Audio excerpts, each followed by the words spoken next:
Finalmente chegamos no último tópico dessa lista 1, no último ponto que eu preciso conversar com vocês sobre os processos de separação de misturas. Então essa é a aula 6, que falará sobre a estação de tratamento de água, que nada mais é, pessoal, do que mostrar para vocês, mais uma vez, sobre quão importantes são os processos, porque alguns deles serão justamente utilizados aqui. E a importância disso eu não preciso nem dizer. Imagina se a gente não tivesse a estação de tratamento de água, como a gente consumiria água todos os dias e como a água estaria, né, sem esse processo. Então eu vou mostrar para vocês como ele funciona de uma maneira geral. Então acompanhem junto, vocês têm essa mesma figurinha, acompanhem na lista de vocês, acompanhem no textinho que está logo abaixo da figura e acompanhem também o último tópico do material complementar que foi enviado a vocês, que tem ali algumas informações adicionais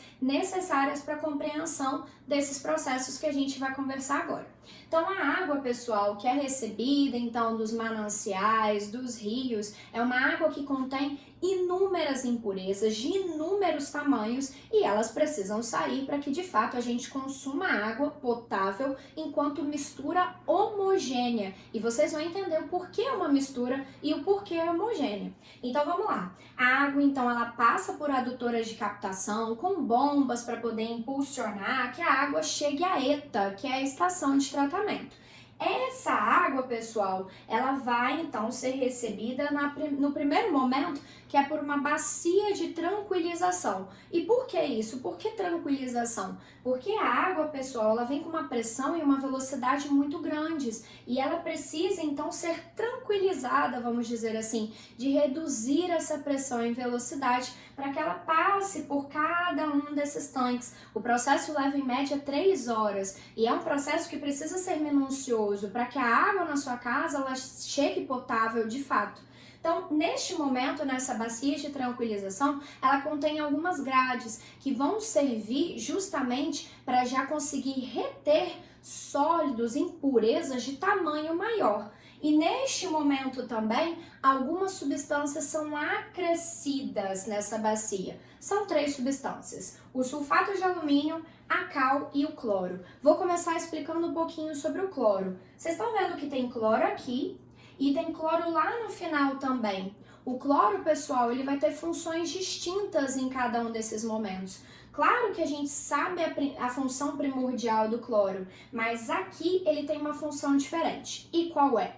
Bom, a água que está nesses rios, às vezes ela pode estar acrescida de metais, e esses metais eles são indesejáveis que a gente consuma. Então, qual é a finalidade do cloro? Ele consegue reagir com esses metais e transformar esses metais em sólidos insolúveis, porque o que é insolúvel na água é fácil de retirar, a gente já estudou sobre isso. Então, nesse primeiro momento, o cloro vai servir para isso. E essas 2 outras substâncias? Bom, a cal, ela tem a função também de regular a acidez, de corrigir o pH da água, e eu vou conversar melhor sobre a cal no último momento. Agora eu vou falar sobre uma outra função. A cal, ela tem capacidade de reagir com essa primeira substância, que é o sulfato de alumínio, e formar uma substância que a gente chama de aglutinante, coagulante ou floculante. Tá, e para que serve isso? O que essa substância faz? Vamos lá. Digamos, então uma analogia para vocês. Digamos que você foi recrutado para a missão de varrer a sua casa. Então vamos lá. Você precisa deixar o chão da sua casa limpo. O que é mais fácil na hora que você está fazendo a limpeza? Retirar, varrer sólidos maiores, tipo uma folha de papel amassada, ou a poeirinha, aquela pequenininha que está pelos cantos da sua casa? Acredito que você tenha respondido sobre as folhas de papel. E o motivo disso? O que é maior é mais fácil para ser retirado. Então, por que é necessário? Pensem em vocês que depois que passa por essas grades, só fiquem as impurezas de tamanho menor. Então, elas precisam ser melhor visualizadas e assim melhor retiradas quando elas têm um tamanho maior. O que essa substância coagulante, floculante ou aglutinante tem então como função? Ela é uma substância gelatinosa e ela vai começar a agregar, a aglutinar as partículas de sujeira que estavam contidas na água, que eram bem pequenininhas. Então elas vão começar a se agregar, formando os flocos. Então imaginem vocês, o que era antes pequeno se transformou num floco. E o floco, pessoal, maior, quando ele é mais visível, ele é mais fácil de ser retirado. Então esses flocos que são formados no tanque de floculação, eles passam pelo próximo tanque, para o próximo tanque, que é o tanque de decantação. Opa, o que é decantação? O ato de se depositar no fundo. Por que isso acontece? Porque já que os flocos eles são maiores, eles também são mais pesados e eles vão começar a se depositar no fundo, a decantar.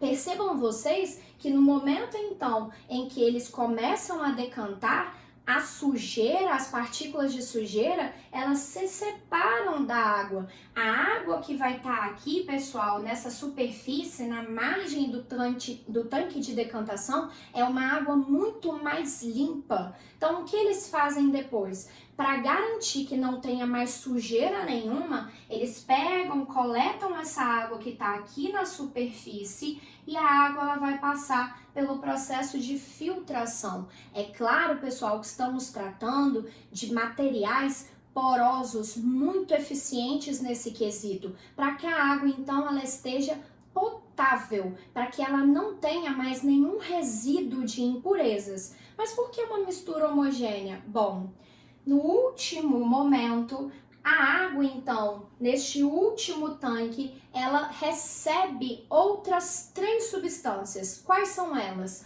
O cloro, e aí a função primordial dele, que é de matar micro-organismos, funciona como um escudo para qualquer contato que essa água, até ela chegar nas nossas casas, de qualquer micro-organismos que ela tenha, o cloro ele consiga eliminar esses micro-organismos. O flúor, qual é a função dele? Bom, acredito que vocês sabem, pela legislação brasileira, o flúor deve ser adicionado à água para prevenção de cárie dentária.